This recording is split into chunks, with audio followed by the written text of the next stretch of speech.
बिस्मिल्लाहिर्रहमानिर्रहीम। अस्सलाम वालेकुम दोस्तों, मैं डॉक्टर अयूब और आज मैं आपसे बात करूंगा हार्ट्स वायलेंट पैल्पिटेशन के बारे में। मैं आपको बताऊंगा हार्ट्स वायलेंट पैल्पिटेशन क्या होता है, इसके काजेज क्या होते हैं, इसके सिम्टम्स क्या होते हैं और फिर इसके ट्रीटमेंट के लिए मैं आपको एक बेस्ट होम्योपैथिक कॉम्बिनेशन बताऊंगा जिसके इस्तेमाल से आपका हार्ट्स वायलेंट पैल्पिटेशन का प्रॉब्लम इंशाल्लाह हमेशा के लिए ठीक हो जाएगा। तो चलिए सबसे पहले हम ये जान लेते हैं कि हार्ट्स वायलेंट पैल्पिटेशन क्या होता है। दोस्तों, अगर आपका दिल शिद्दत से धड़कना शुरू कर दे तो इस कंडीशन को हम हार्ट्स वायलेंट पैल्पिटेशन कहते हैं। तो ये तो हमने जान लिया कि हार्ट्स वायलेंट पैल्पिटेशन क्या होता है। अब हम ये भी जान लेते हैं कि हार्ट्स वायलेंट पैल्पिटेशन क्यों होता है, यानी इसके काजेज क्या होते हैं। तो इसके बहुत से काजेज होते हैं। अगर आपको स्ट्रेस हो, आपको एंग्जाइटी हो, आपको डिप्रेशन हो, तो आपको हार्ट्स वायलेंट पैल्पिटेशन हो सकता है। अगर आप फीमेल हैं और आपको हार्मोनल चेंजेस हो, यानी जैसा कि मेंसेस के दौरान और प्रेगनेंसी के दौरान या मेनोपॉज, ये ऐसी कंडीशंस होती हैं जिनमें हार्मोनल चेंजेस आते हैं। तो अगर आप फीमेल हैं और आपको हार्मोनल चेंजेस हों तो इस कंडीशन में भी आपको हार्ट वायलेंट पैल्पिटेशन का प्रॉब्लम हो सकता है। तो अगर आपको थायराइड डिजीज हो, कोई भी थायराइड की डिजीज हो, तो फिर भी आपको हार्ट वायलेंट पैल्पिटेशन का प्रॉब्लम हो सकता है। इसके अलावा अगर आपका शुगर लेवल कम हो जाए, ब्लड शुगर लेवल कम हो जाए, तो भी हार्ट वायलेंट पैल्पिटेशन का प्रॉब्लम हो सकता है। इसके अलावा अगर आपका ब्लड प्रेशर लो हो जाए तो भी आपको हार्ट वायलेंट पैल्पिटेशन का प्रॉब्लम हो सकता है।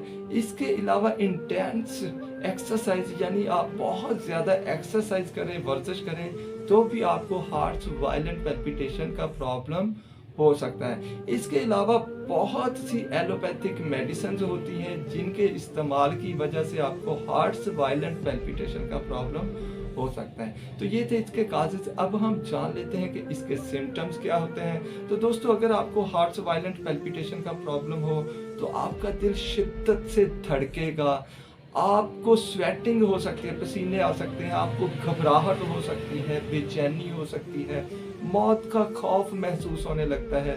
तो ये थे इसके चंद सिम्टम्स। अब मैं बताता हूँ आपको इसका बेस्ट होम्योपैथिक ट्रीटमेंट और बेस्ट होम्योपैथिक कॉम्बिनेशन। दोस्तों, इसकी सबसे पहली और बहुत ही इफेक्टिव मेडिसिन है कालमिया 30। कालमिया 30 के बारे में आप जानते हैं कि ये हार्ट के लिए बहुत इफेक्टिव मेडिसिन है, ये पैल्पिटेशन के लिए बहुत इफेक्टिव मेडिसिन है, ये आपकी पैल्पिटेशन को नॉर्मल करने के लिए बहुत ज़्यादा इफेक्टिव मेडिसिन है। तो इसकी सेकंड मेडिसिन है टेरेंटोला 30। टेरेंटोला 30 के बारे में आप जानते हैं कि ये हार्ट डिजीज में बहुत ही बेहतरीन काम करती है, आपकी पैल्पिटेशन को मामूल पर लाती है, आपकी दिल की धड़कन को नॉर्मल करती है। इसकी थर्ड मेडिसिन है कलकेरिया फ्लोर 30।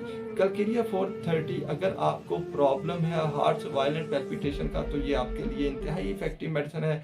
और अब इसकी लास्ट मेडिसिन की तरफ आते हैं तो वो है मैगफास्ट 30।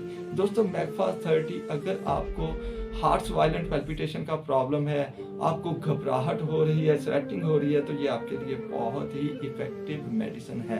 अब बात करते हैं कि आपने इनको लेना कैसे है। तो आप एक खाली शीशे की बोतल लें और उनमें इन चारों को बराबर मिकदार में मिला लें और मिलाने के बाद 10 कतरे सुबह और 10 कतरे शाम दिन में 2 बार चंद दिन यूज करें। जस्ट विद इन 15 डेज आपका ये हार्ट वायलेंट पैल्पिटेशन का प्रॉब्लम बिल्कुल ठीक हो जाएगा। लेकिन अगर आपको हार्ट वायलेंट पैल्पिटेशन का सामना है अभी, तो आप ये 10 कतरे जैसे ही पिएंगे तो आपकी जो हार्ट बीट है, हार्ट रेट है, वो बिल्कुल नॉर्मल हो जाएगी।